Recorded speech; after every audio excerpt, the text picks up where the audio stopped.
آج میں آپ کو اسٹیو جاب کی زندگی کی 3 ایسی کہانیاں سنانے جا رہا ہوں جنہوں نے نہ صرف ہزاروں بلکہ لاکھوں لوگوں کی زندگیوں کو مکمل طور پر بدل کر رکھ دیا۔ اور یقیناً اگر آپ یہ تینوں کہانیاں سنتے ہیں تو آپ کی زندگی میں بھی ایک بہت بڑا بدلاؤ آ سکتا ہے۔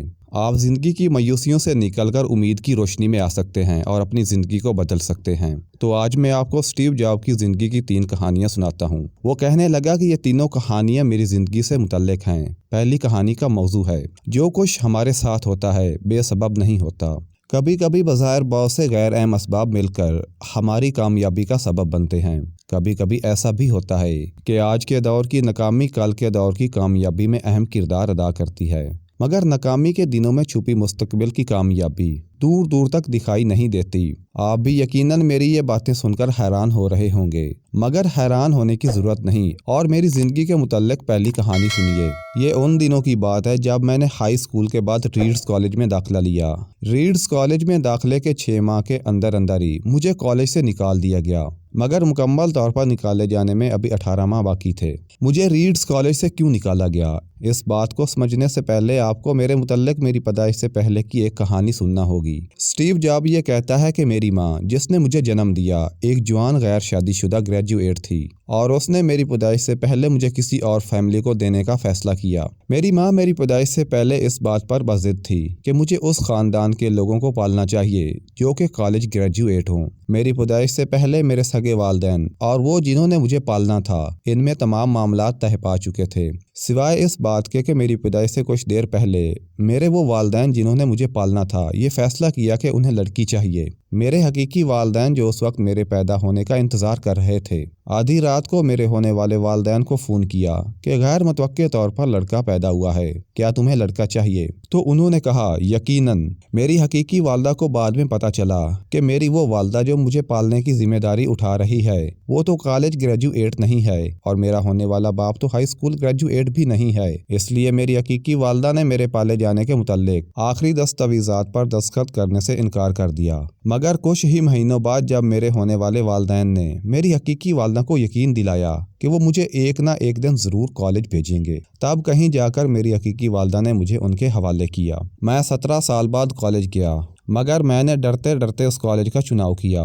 جو اسٹینڈ فورڈ کی طرح اچھا خاصا مہنگا تھا۔ اس کالج میں داخلے کے بعد کچھ عرصے میں مجھے احساس ہوا کہ میرے والدین اپنی زندگی کی ساری جمع پونجی میری کالج ٹیوشن پر خرچ کر رہے ہیں۔ مجھے اس وقت تک یہ بھی نہیں پتا تھا کہ مجھے زندگی میں کیا کرنا ہے۔ مجھے یہ بھی نہیں پتا تھا کہ یہ کالج میری زندگی کو بہتر بنانے میں میری کتنی مدد کرے گا، مگر میں ایک بات جان گیا تھا کہ میں اپنے والدین کی تمام جمع پونجی اور بچت ضائع کر رہا تھا۔ تبھی میں نے فیصلہ کیا کہ مجھے اس قدر مہنگے کالج سے نکل جانا چاہیے۔ یہ اچھا خاصا خوف زدہ کر دینے والا فیصلہ تھا، مگر اب جب میں پلٹ کر دیکھتا ہوں تو کالج سے نکل جانے کا فیصلہ مجھے اپنی زندگی کے بہترین فیصلوں میں سے ایک دکھائی دیتا ہے۔ جس لمحے میں کالج سے نکلا، اس لمحے میں نے فیصلہ کیا کہ میں وہ کلاسز نہیں لوں گا جن میں مجھے دلچسپی نہیں ہے، اور میں ان کلاسز میں جاؤں گا جن میں دلچسپی رکھتا ہوں۔ چونکہ ابھی 1.5 سال باقی تھا، اس لیے میں نے اپنی دلچسپی کی کلاسز لینا شروع کر دیں۔ یہ اس وقت اس قدر مسحور کن نہیں تھا، میرے پاس رہنے کے لیے کمرہ بھی نہیں تھا،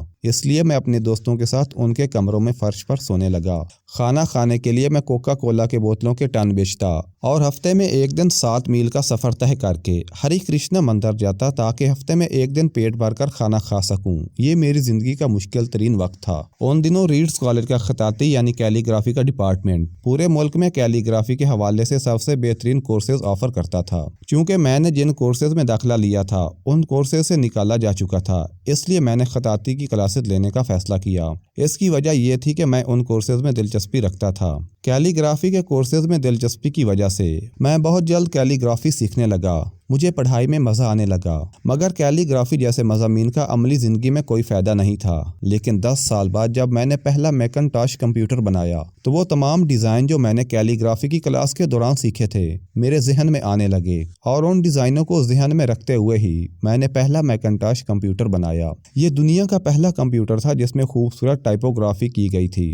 یہ ٹائپوگرافی بالکل بھی ممکن نہیں تھی اگر میں کالج سے نہ نکالا جاتا اور کیلی گرافی کی کلاس میں داخلہ نہ لیتا۔ آج جب آپ ونڈوز کو اوپن کرتے ہیں اور مختلف قسم کے فونٹس ملٹی ٹائپفیسز نمودار ہوتے ہیں، یہ سب ونڈوز نے میکنٹاش سے کاپی کیے ہیں۔ آج میں یہ سوچتا ہوں اگر اس دور میں کالج سے نہ نکالا جاتا تو شاید آج آپ لوگ کمپیوٹرز میں موجود اتنی خوبصورت ٹائپوگرافی سے لطف اندوز نہ ہو سکتے۔ جیسا کہ میں نے آپ کو اس کہانی کے شروع میں بتایا، اس دنیا میں جو کچھ بھی ہمارے ساتھ ہوتا ہے بے سبب نہیں ہوتا۔ کبھی کبھی بظاہر بہت سے غیر اہم اسباب مل کر ہماری کامیابی کا سبب بنتے ہیں، مگر یہ سب کچھ انسان کو اس وقت دکھائی نہیں دیتا جب وہ ناکام ہوتا ہے۔